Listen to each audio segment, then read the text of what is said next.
మా శృతి చెప్పినాక అన్న ఓలనుకుంటున్నారు. మన రేవంత్ అన్ననే. అన్నకు నోరు ధరిస్తే ఒక్క బూతు మాట కూడా రాదు. తిడదామన్నా ఒక్క తిట్టు సుతం రాదు. ఏహే ఊకో శంకర్ అన్న, మస్తు చెప్పినావు గాని ఏంది రేవంత్ అన్నకు బూతులు రావా, తిట్లు రావా? ఏం మాట్లాడుతున్నావే? బూతులు మాట్లాడే దాంట్లో, తిట్లు తిట్టే దాంట్లో పిహెచ్డి ఉంటే మా అన్నకు వచ్చిన డాక్టరేట్లు ఇంకెవ్వరికి రావు తెలుసా? ఎప్పుడన్నా గూగుల్లో కొట్టినావానే రేవంత్ అన్న బూతులు అని అనుకుంటారు కదా. మీరు ఇట్లా అంటారని ఎరికే, అందుకే ఆయననే పట్టుకొచ్చిన.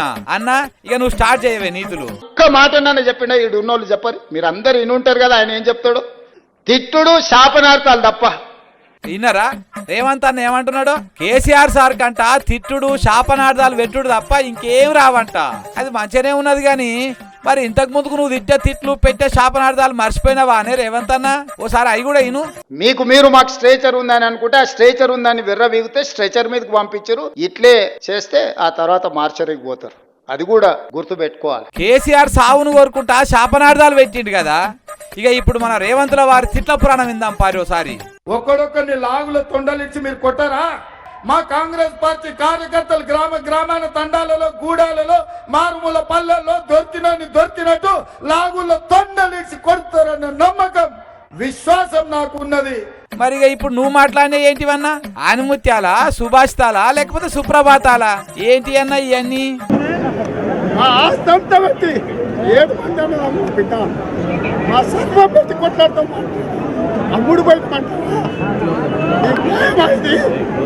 గట్లనే ఉంటదన్న, వాస్తవాలు చెప్తే గిట్లనే ఉంటది.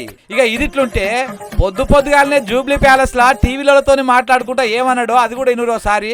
మోడీ గారు రేవంత్ రెడ్డి గారి విధానాలను అనుకరిస్తున్నాడు అని కక్కలేక మింగలేక దుఃఖంతో ఉన్నారు. ఓ కథ, మోడీ సారే నిన్ను చూసి నేర్చుకొని నిన్నే ఫాలో అవుతున్నాడా? ఏహేం మోడీదేముందన్న, జస్ట్ 3 సార్లు ముఖ్యమంత్రి, 3 సార్లు ప్రధానమంత్రి. అదే నువ్వైతే 3 సార్లు ఎమ్మెల్యే, 1 సారి ముఖ్యమంత్రి. నిన్ను చూసి మోడీ సార్ నేర్చుకోవడంలో తప్పులేదులే అన్న.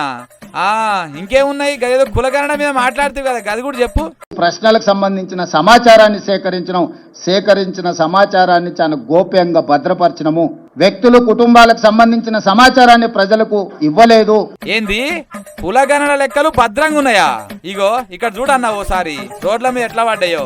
ఈడనే కాదు బజ్జీల బండి మీద కూడా పొట్లాలు కట్టే కాడ నిజంగానే భద్రంగా ఉన్నాయి. ఈ నెటోడు ఉంటే మన రేవంత్ అన్న ఇన్నైనా చెప్తాడు అని అనుకుంటున్నారు ఈ ముచ్చట తెలిసిన వాళ్ళు.